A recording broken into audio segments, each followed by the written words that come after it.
દિવાળીનો તહેવાર દરમિયાન ગુજરાતમાં 108 ઇમરજન્સી સેવાના કોલ્સમાં નોંધપાત્ર વધારો જોવા મળ્યો છે। 108 ઇમરજન્સી સેવામાં કુલ 5389 ઇમરજન્સી કોલ આવ્યા છે, જે સામાન્ય દિવસોના 5199 કોલની સરેરાશ કરતાં 109 કોલ વધુ છે। ચિંતાજનક બાબત એ છે કે ખાસ કરીને રોડ અકસ્માતોના કેસોમાં મોટો ઉછાળો જોવા મળ્યો છે। રાજ્યમાં 916 માર્ગ અકસ્માતોના કેસ નોંધાયા છે, જે સામાન્ય દિવસોમાં 529 કેસની સરખામણીમાં 387 કેસોનો વધારો દર્શાવે છે। તહેવારની ઉજવણી વચ્ચે અકસ્માતોની વધતી સંખ્યાએ સલામતી અંગે ચિંતા ઊભી કરી દીધી છે। વધુ વિગતો સાથે સંવાદદાતા અભિષેક સિંહ વાઘેલા આપણી સાથે લાઈવ જોડાઈ ગયા છે। જી અભિષેક, સામાન્ય દિવસો કરતાં દિવાળીના તહેવારમાં 108 ઇમરજન્સી સેવામાં જે કોલ આવતા હોય છે તેમાં વધારો જોવા મળ્યો છે। બિલકુલ ધરતી, વાત કરીએ તો સામાન્ય દિવસોમાં જે અકસ્માતોના બનાવ આવતા હોય છે તેની તુલનાની વાત કરીએ તો અત્યારે હાલ દિવાળીના જે તહેવારો ચાલી રહ્યા છે, દિવાળીના તહેવારોમાં અકસ્માતોની સંખ્યા વધી છે।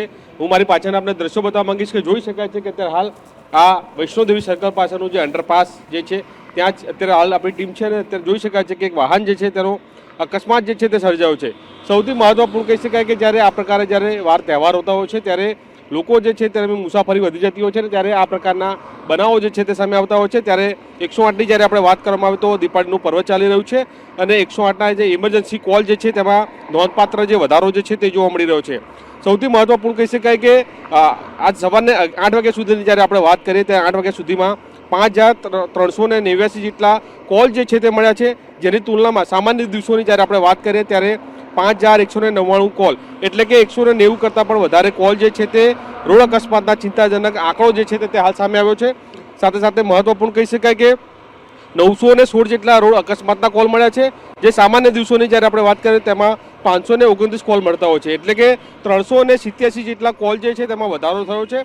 સાથે સાથે મહત્વપૂર્ણ એ પણ કહી શકાય કે જે પ્રકારે અકસ્માતોના સંખ્યા વધી છે, સાથે સાથે દિવાળીનું પર્વ હતું એટલે કહી શકાય કે ફટાકડા શહેરીજનો ક્યાંક ફટાકડાના માહોલમાં મશગુલ હતા ત્યારે આગના બનાવો જે છે તે પણ સામે આવે છે। આગના બનાવોની જ્યારે આપણે વાત કરીએ તો આગ લાગવાના કેસોમાં પણ ચિંતાજનક વધારો જે છે તે જોવા મળી રહ્યો છે।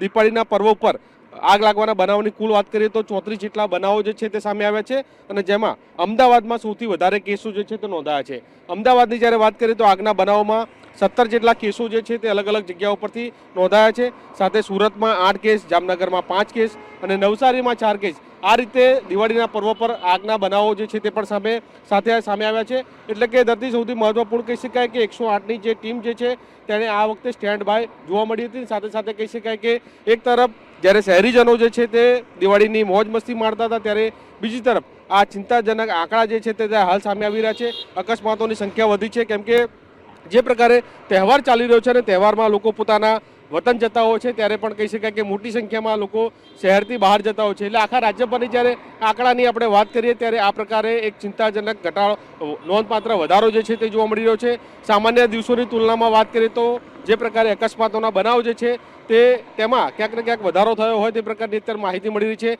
આ સવારની 8 વાગ્યા સુધીની 108ની જ્યારે વાત કરવામાં આવે ત્યારે આ પ્રકારના આંકડા જે છે તે 108ની ટીમે જાહેર કર્યા છે અને સૌથી મહત્વપૂર્ણ કહી શકાય કે જે પ્રકારે દિવાળીના તહેવારો ચાલી રહ્યા છે ત્યારે 108ની જે સંખ્યા જે છે તેમાં પણ વધારો કરવામાં આવ્યો હતો અને મહત્વપૂર્ણ કહી શકાય કે અત્યારે હાલ આપ દ્રશ્ય જોયા તે મુજબ જ કહી શકાય કે રાજ્યભરના અલગ અલગ જે જિલ્લાઓ જે છે ત્યાં આ પ્રકારની અકસ્માતોની જે આંકડાકીય માહિતી જે છે તે આજ સવારે સામે આવી છે।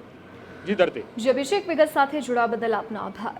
તો દિવાળીનો તહેવારોમાં જ અકસ્માતોની સંખ્યામાં વધારો જોવા મળ્યો છે। સામાન્ય દિવસો કરતાં અકસ્માતોની સંખ્યા અત્યારે વધી છે।